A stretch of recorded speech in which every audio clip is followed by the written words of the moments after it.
सदर मंडली बोलो जयकारा बोल मेरे श्री गुरु महाराज की जय।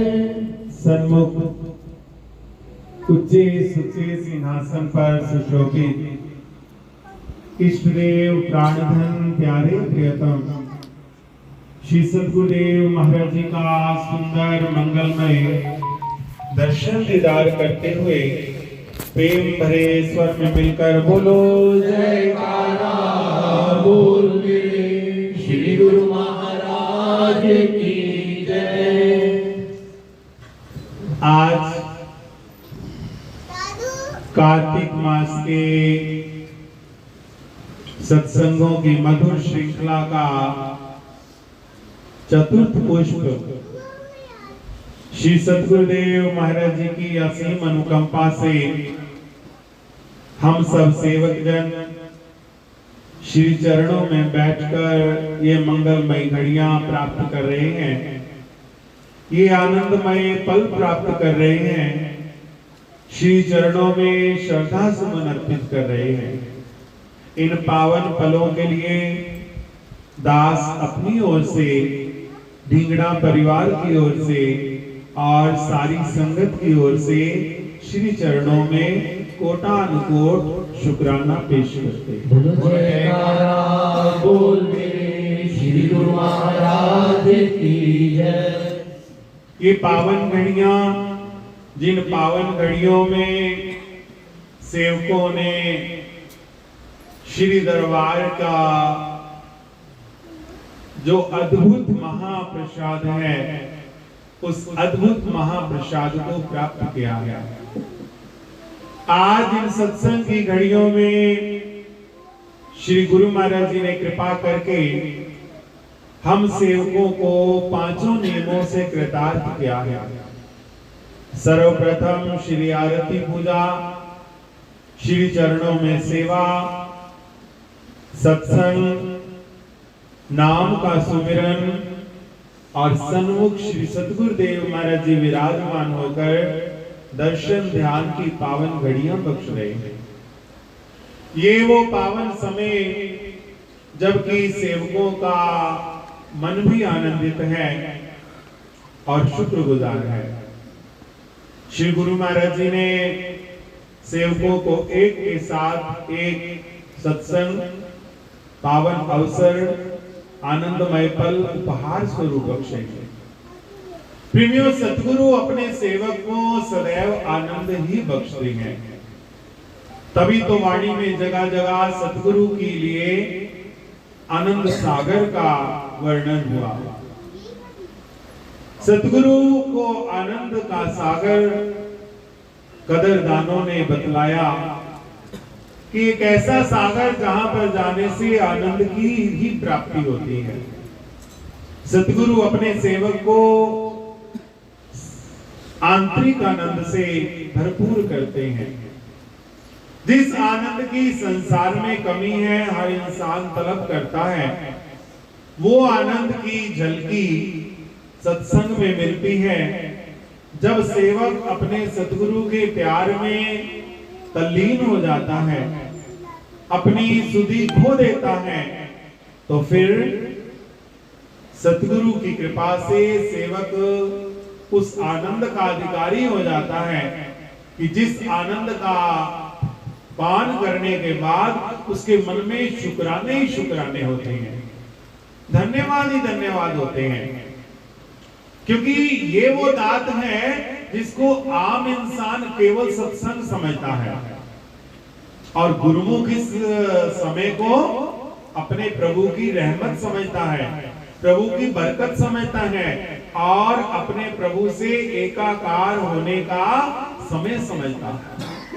कल भी सत्संग में श्रवण किया था ना कि श्री गुरु महाराज जी ने फरमाया कि कोई कभी भी कहीं भी जाए, महीने बाद आए, हफ्ते बाद आए, मगर जहां जहां जब जब प्रेमी श्री आरती पूजा करते हैं तो हम अपने प्रेमियों को आशीर्वाद देने के लिए उनके सन्मुख विराजमान हो जाते हैं। बोल जयकारा बोल मेरे श्री गुरु महाराज की जय। एक ऐसा साधन है जिस साधन के बदले में लाभ ही लाभ है, नफा ही नफा है। आप प्रेमियों ने श्रवण किया होगा कि श्री गुरु गोविंद सिंह महाराज जी के पावन चरणों में दरबार में 52 कवि थे। उन्हीं 52 कवियों में एक भाई नंदलाल जी भी थे। वो भाई नंदलाल जी अरबी और फारसी के प्रख्यात विद्वान थे। इतने विद्वान थे कि मुगल बादशाह ने अपने बच्चों को ट्यूशन के लिए उनको नियुक्त किया हुआ था। अब जैसे आजकल कोई बढ़िया टीचर होता है, हाई क्लास होता है, उसकी फीस भी उतनी होती है। उस जमाने में भाई नंदलाल जी को 500 मोहरें सोने की हर महीने तनख्वाह मिलती थी। और भाई नंदलाल जी बड़े भक्तिवान, बड़े सूझवान, बड़े ज्ञानवान, बड़े सुलझे हुए थे। वो राजा के, मुगल के जो राजकुमार होते हैं, उनको वो संस्कारों की शिक्षा भी देते, और जो शिक्षा देने के लिए उनकी नियुक्ति हुई थी वो भी बताते, अदब भी बताते, बड़े छोटे का लिहाज भी बताते। और एक बार बादशाह ने अपने बच्चे से पूछा कि तुम्हें कितना अरसा हो गया पढ़ते हुए, आज तुम्हारी कुछ एग्जाम लेते हैं। जब बादशाह ने पूछा, बच्चे ने बड़े अदब से अपने पिता का अदब किया और शुभ संस्कारों की जब पहचान दी, तो देखकर बादशाह बड़ा प्रसन्न हुआ कि हमारे बच्चे तो इतने संस्कारी हो गए हैं, इतने अदब वाले हो गए हैं। अदब बड़ा जरूरी है। आज अदब रहा नहीं, लेकिन पुराने समय में बुजुर्ग कहा करते थे, बा अदब बा नसीब और बेअदब बेनसीब। अर्थात जिसको अदब है, जिसको बोलने का लिहाज है, बड़े छोटे की परख है, क्या बोलना है क्या नहीं बोलना, जिसको अदब करना आता है वो हमेशा बानसीब होता है। और जिसको अदब ही नहीं है बोलने का, वो फिर बेनसीब है। जब बादशाह ने अपने बच्चों को देखा कि ये बड़े अदब वाले हैं, बड़े सियाने हैं, समझदार हैं, तो बादशाह पूछता है कि तुम्हें शिक्षा किसने दी है ये? तो बच्चे बताते हैं, भाई नंदलाल जी हमें अरबी फारसी भी पढ़ाते हैं और साथ साथ बैठने उठने का ढंग भी बताते हैं, बात करने का तरीका भी बताते हैं, बड़े छोटे के कैसे प्रेम से पेश आना है ये शिक्षा भी बताते हैं। अब जब मुगल को पता चला कि भाई नंदलाल जी इतने सुलझे हुए हैं, तो उसने अपने मंत्रियों से सलाह की कि कल जो है मैं भाई नंदलाल को ये बात रखूंगा कि या तो वो मुसलमान बन जाए या फिर उसको कैद में डाल देंगे। अब ये बात उस बच्चे ने सुन ली। उस बच्चे ने जैसे ही शाम को ट्यूशन के लिए गया, तो उसने उस्ताद को, क्योंकि उस्ताद से बड़ा प्रेम था, बच्चे मन के सच्चे, बच्चों के मन में कपट नहीं होता, बच्चों के मन में फरेब नहीं होता, तो बच्चे मन के सच्चे, एक तो बचपन था, निर्मल हृदय, और एक भाई नंदलाल की संगत। तो उसने भाई नंदलाल को बता दिया कि उस्ताद जी कल जो है मेरा पिता या तो आपको मुसलमान बना देगा और या फिर आपको जेल में डाल देगा, इसलिए मेरी मानिए तो आप रातों रात भाग जाइए। अब रातों रात भाग गए। जहां भागे पहुंचे दूसरे नगर में, पूछा भाई क्या करूं कि मैं मुगल के पंजे से बच जाऊं। सबने कहा भाई मुगलों के पंजे से बचना तो बड़ा मुश्किल, अगर उसकी नजर पड़ गई है तो अब तो तुम्हें मुसलमान को बना ही लेगा। बड़े दुखी, बड़े व्यथित कि मेरा धर्म छूट जाएगा।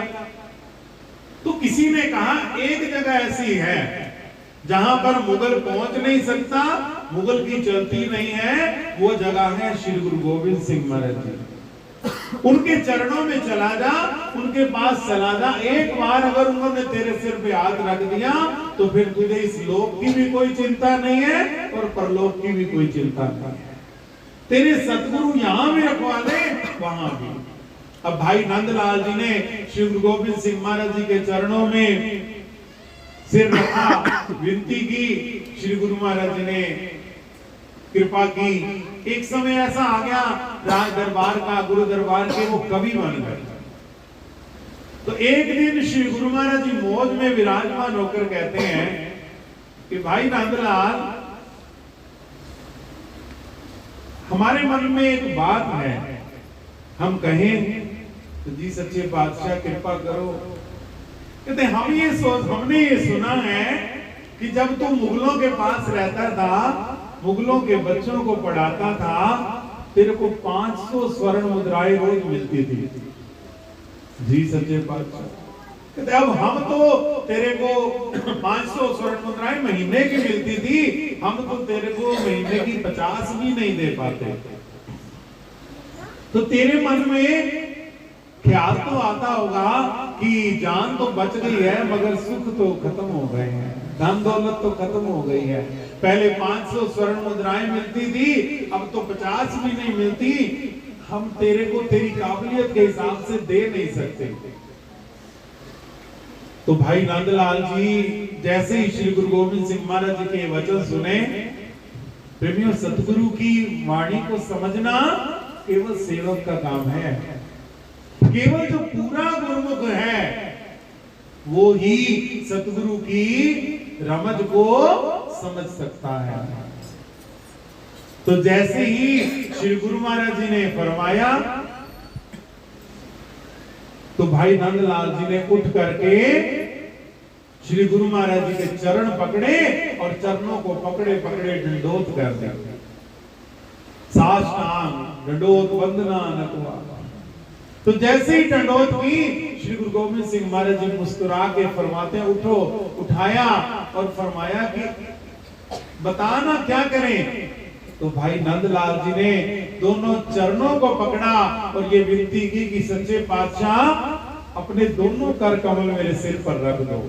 श्री गुरु महाराज जी ने भाई नंदलाल के सिर पे कर कमल रखे तो प्रार्थना करता है कि ये जो कर कमल मिले हैं मेरे हाथों में चरण कमल है, जिसको दो कमल मिल जाएं उसके दोनों लोग संवर जाते हैं। मुझे मोरों की भी जरूरत नहीं, मुझे बादशाहत की भी जरूरत नहीं, क्योंकि मुझे आप मिल गए हैं। अब मुझे किसी चीज की जरूरत नहीं। बोल मेरे श्री गुरु महाराज की जय। अपने में समझ हर किसी को नहीं आती है। कोई खुशनसीब होता है जो सतगुरु की इस रहमत को समझता है, जो सतगुरु की इस बरकत को समझता है, जो सतगुरु की इस बख्शिश को समझता है। नहीं तो आम इंसान दरबार में आकर भी संसार की बात करता है, व्यवहार की बात करता है, व्यापार की बात करता है। कोई खुशनसीब होता है जो कहता है कि नहीं, जब आपके चरणों में आए हैं और आपने अपना बना लिया है तो अब हमें कोई कमी नहीं है। प्रेमियों सच यही है, जो सतगुरु को अपना बना लेते हैं उनको कोई कमी नहीं रहती। तो आज गुरु महाराज जी ने प्रेमियों की प्रार्थना श्रवण की है, मंजूर की है, स्वीकार की है और प्रेमियों के साथ साथ हम सबको भी लाभ मिला है, हम सबने भी आनंद लिया है। तो गुरु महाराज जी ने अपार कृपा करते हुए हमें अपने चरणों में बिठाकर 5 नियमों से नवाज दिया है। कितनी बड़ी कृपा है जब सतगुरु अपने सामने बिठाकर तोहफियां देते हैं तो हम आनंदित होते हैं। जब सतगुरु अपने सामने बिठाकर फल देते हैं, मिठाइयां देते हैं, हम आनंदित होते हैं। आज गुरु महाराज जी अपने सामने बिठाकर हमें सच्ची खुशियों से निवाज रहे हैं, सच्चे आनंद से निवाज रहे हैं। इसलिए आज हम सब भी आनंद मना रहे हैं। बोलो जयकारा बोल मेरे श्री गुरु महाराज की जय। बस श्री गुरु महाराज जी के चरणों में ये प्रार्थना है कि गुरु महाराज जी हम सब की प्रार्थना स्वीकार करो, हमें अपने चरणों से जोड़ो और इसी प्रकार कृपा करते रहो, झोलियां भरते रहो, चरणों से लगा के रखो, अपना बना के रखो और माया से छुड़ा के रखो, जग से बचा के रखो। हमें अपने चरणों का सेवक बस यही प्रार्थना करनी है, श्री गुरु महाराज जी का आशीर्वाद मिले, जीवन का कल्याण हो। एक बार फिर आप सभी गुरुओं को लाखों लाख बधाई हो। बोल मेरे श्री गुरु महाराज